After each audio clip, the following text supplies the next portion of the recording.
There, another 2 Brits missing. We had one die yesterday and one is still missing. What's being done to get these people back?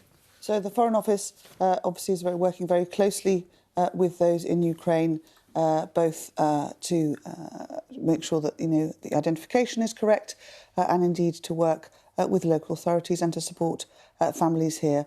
As we've set out right from the beginning, we don't want British nationals to go and fight, but there are many, many ways in which so many people, and I think the heartfelt, genuinely heartfelt anxiety and appalledness that Putin has illegally invaded and is now continuing to bombard those areas where he had stepped away is something that quite rightly horrifies the British public. And there are many ways that we can all support through humanitarian, through opening our homes, through supporting through the financial channels. But we don't want people to go and fight. But obviously the Foreign Office is doing all it can to support and identify these 2 people. I mean, we're saying that now we don't want people to go and fight. That's not quite what the Foreign Secretary said at the beginning of this war, is it? She said that she would support those who wanted to go and fight for what she saw as a just cause in Ukraine. She was wrong to say that, wasn't she, at the time? So she continued to explain after that we do not want British nationals to go. At the time, obviously, the advice was to not go to Ukraine. Well, that remains the travel advice for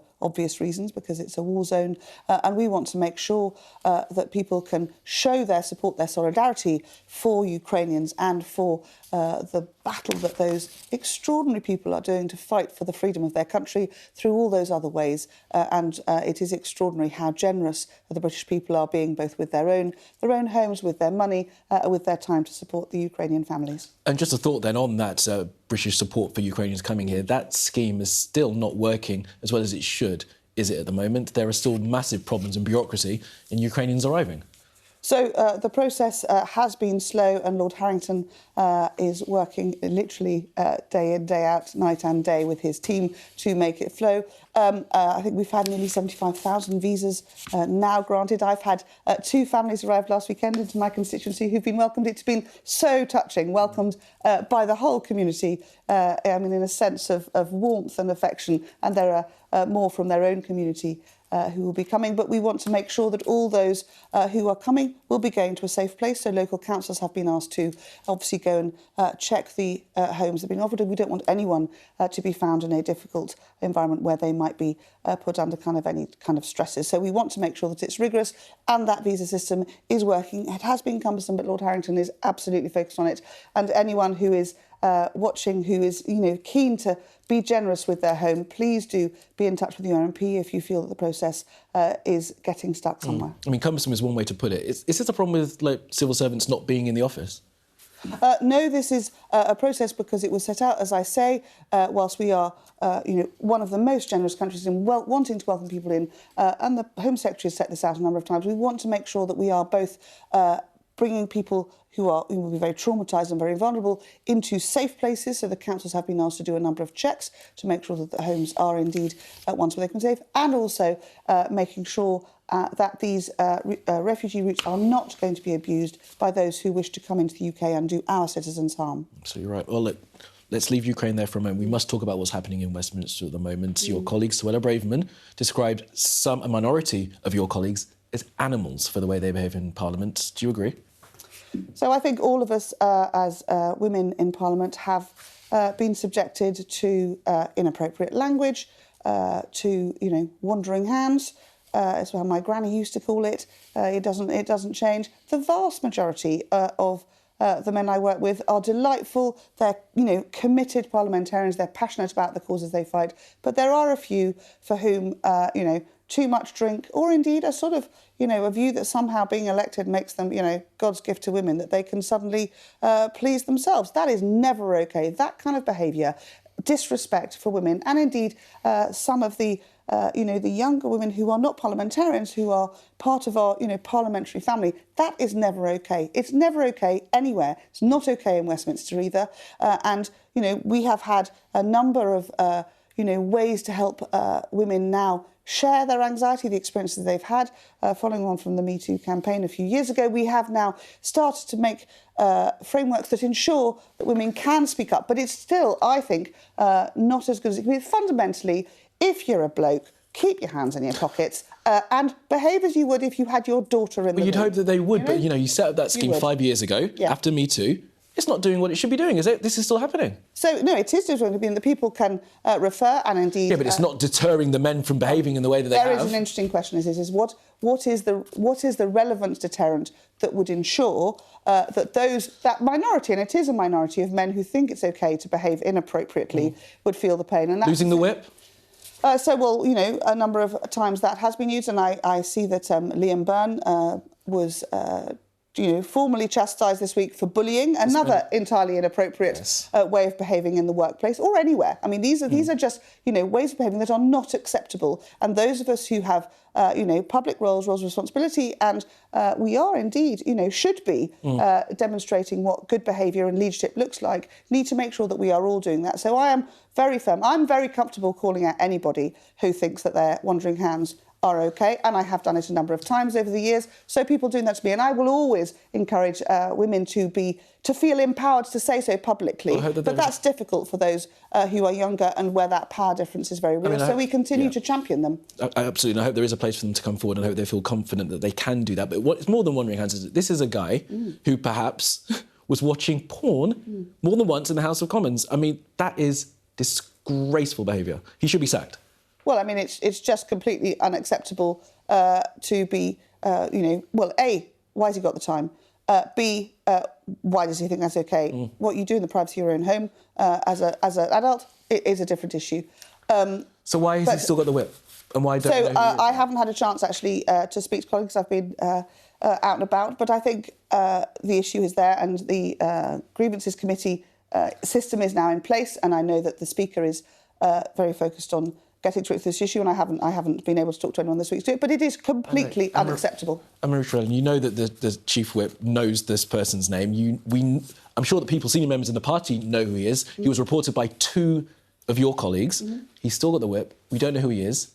Why is that happening? Why is the party being so slow to take action against this person who was watching pornography in the House of Commons? So, as I say, I haven't had a chance to talk to the Chief Whip, and I know that we are the ladies in question who apparently saw this completely inappropriate activity have been encouraged to use the formal system in the House of Commons to be able to report it, and I hope very much that they will, or indeed have, I don't know, and that the system will demonstrate, if that was the case, exactly what the punishment should be for that sort of inappropriate behaviour. I mean, you said you haven't spoken to people about this, and that's perfectly fine, but is your party doing enough, do you think?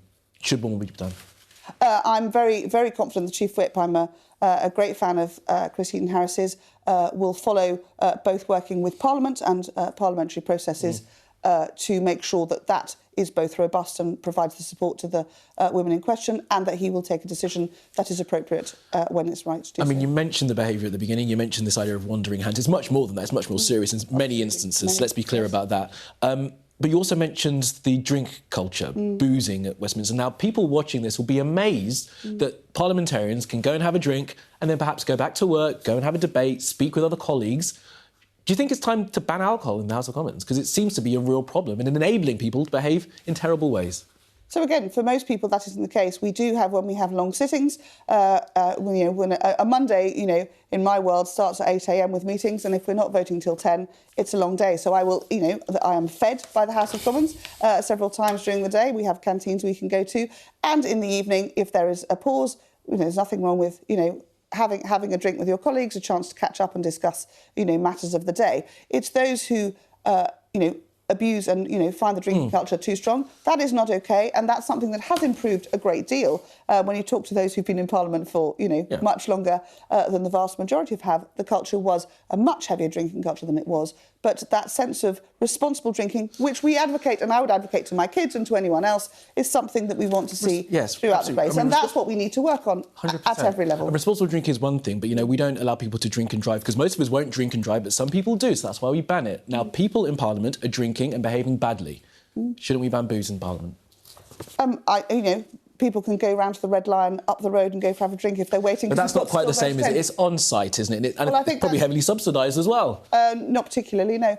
But actually, the reality is that there's nothing wrong, I think, in the course of an evening or at the end of a working day. We may vote at 7 on a Tuesday, for instance. At the end of the working day, you might go round the corner to a pub with your mates after work, as indeed, many people do from the office. But then you're going home. You're not going back to work where this stuff is. So there is the challenge that it is with Parliament, is that we are in this very unusual location. The key message, and I would say to colleagues, and I have many times said to people, is, there's nothing wrong with having, a drink with colleagues, a chance to discuss issues. Responsible drinking has to be the way forwards, and we continue to try and improve that. Absolutely. OK, International Trade Secretary, a deal has been signed with Switzerland.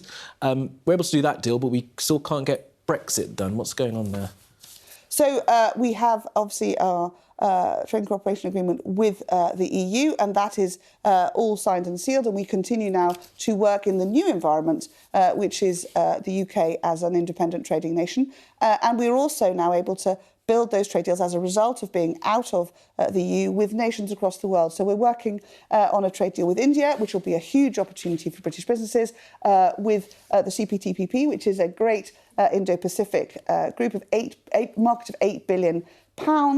We've just signed a deal with Australia and with New Zealand, and a digital economy agreement with Singapore, a really exciting part. The UK is leading the world in helping business to go digital, which strips away cost both for the business but also for the consumer. So we're working across the world now, a freedom that's been given to us since Brexit, to be able to really provide as many tools as businesses need and are asking us for, so that we can get much better opportunities for our consumers. I mean, that's all great, but we still can't sort out the border arrangements for Northern Ireland. Why is that taking so long, and why have we decided now to push it off until the end of next year?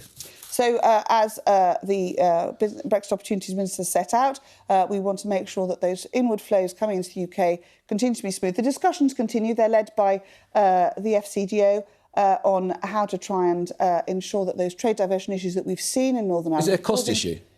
It's for consumers, I mean. It's a flows issue.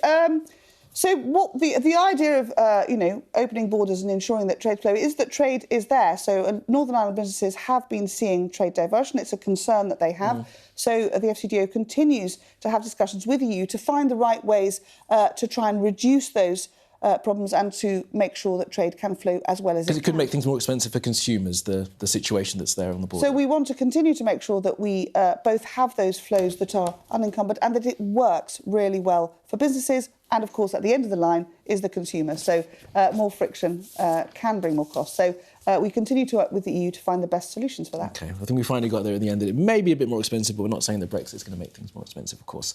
Anne-Marie Trevelyan, International Secretary for Trade, thank you very much for being with us. Thank you. Pleasure to be here.